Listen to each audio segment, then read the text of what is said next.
Hi, very good morning.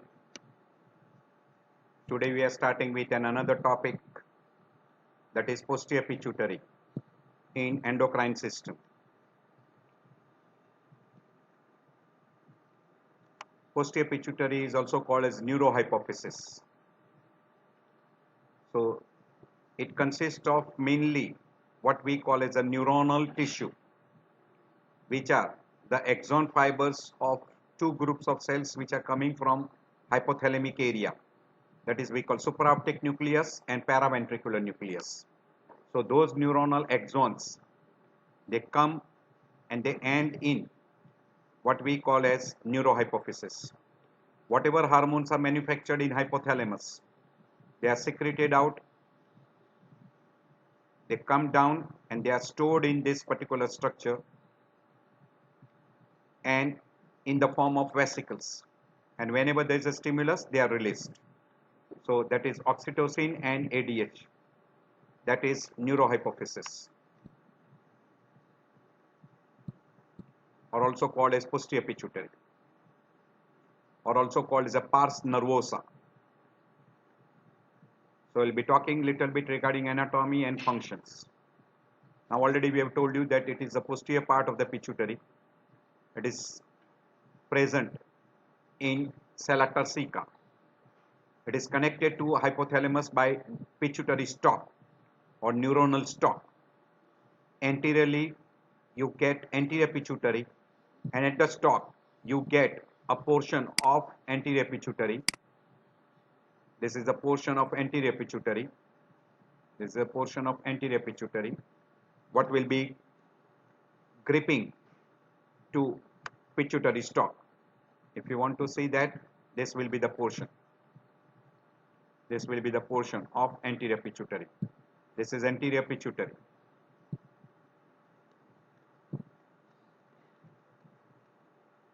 So this hormones will be showing you further. Now these are the different portions. So this is an anterior pituitary. This we call the pars distalis.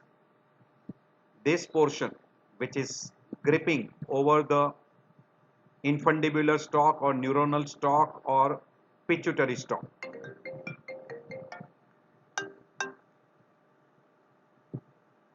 Pituitary stalk. That is we call the pars tuberalis. And the portion which is between anterior pituitary and posterior pituitary we call pars intermedia, which was secreting MSH, but it becomes rudimentary.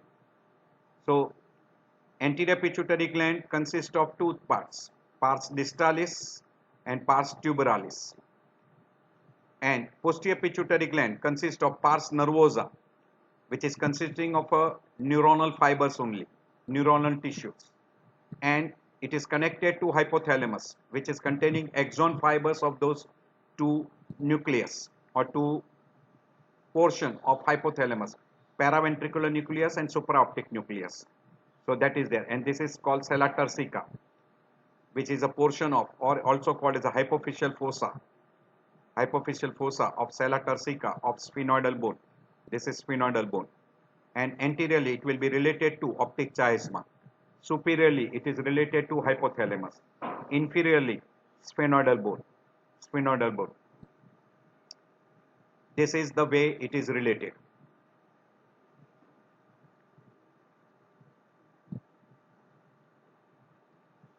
So posterior pituitary, this portion, and this is anterior pituitary. Pars distalis, pars nervosa. This is pars tuberalis, and this is pars intermedia,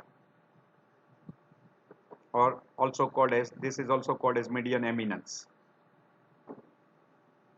So this is a portion of pituitary stalk. Hormones which are manufactured here, they will be released and they will be having action on anterior pituitary. We are going to talk of only what we call as posterior pituitary. So these are the two hormones. These are called neurosecretory hormones, or neurosecretory neurons, or neurosecretory cells, paraventricular nucleus and supraventricular nucleus. They secrete their hormones, manufacture their hormone, and they are secreted out through these axons. They come into this what we call the terminal part, of axons, and they are stored in a vesicle, and whenever there is a stimulus they are released into this portal system, and then they will have an effect on different target organs. Oxytocin will have an effect on uterus and mammary glands, that is myoepithelial cells, while ADH will have an effect on distal convoluted tubule of kidney. So this will be that particular system. So these are those particular cells, these are those particular fiber, they'll secrete, they will be stored here in a terminal hypothalamic neurons, and they will be released into this portal venous system. So this is regarding a neurohypophysis. This blood supply I have already discussed in anterior pituitary. You've got a superior hypophyseal artery, you've got a hypophyseal venous systems, hypophyseal venous system, and that is called portal venous system. You've got two groups of hormones, that is oxytocin from paraventricular nucleus, and supraoptic nucleus will secrete ADH, and they will be stored in this neurohypophysis. Clear? So these are the neurosecretions. Neurosecretions is a storage, synthesis and release of hormone from neurons. Such neurons are called neurosecretory cells, and their products are called neurohormones. So neurosecretions are nothing else but neurohormones. They can be neurotransmitter substance also. These neurohormones are produced by neurosecretory cells, or we call as neuroendocrine systems, and they are secreted from nerve cells of hypothalamus, and they circulate in the blood via hypophyseal portal venous system, and they will be acting on anterior pituitary, while the hormone which are manufactured by paraventricular nucleus and supraoptic nucleus, they are stored in posterior pituitary, and they are released directly into the bloodstream whenever there is a stimulus. So posterior pituitary gland stores and secretes but does not synthesize. The important hormones are ADH and oxytocin.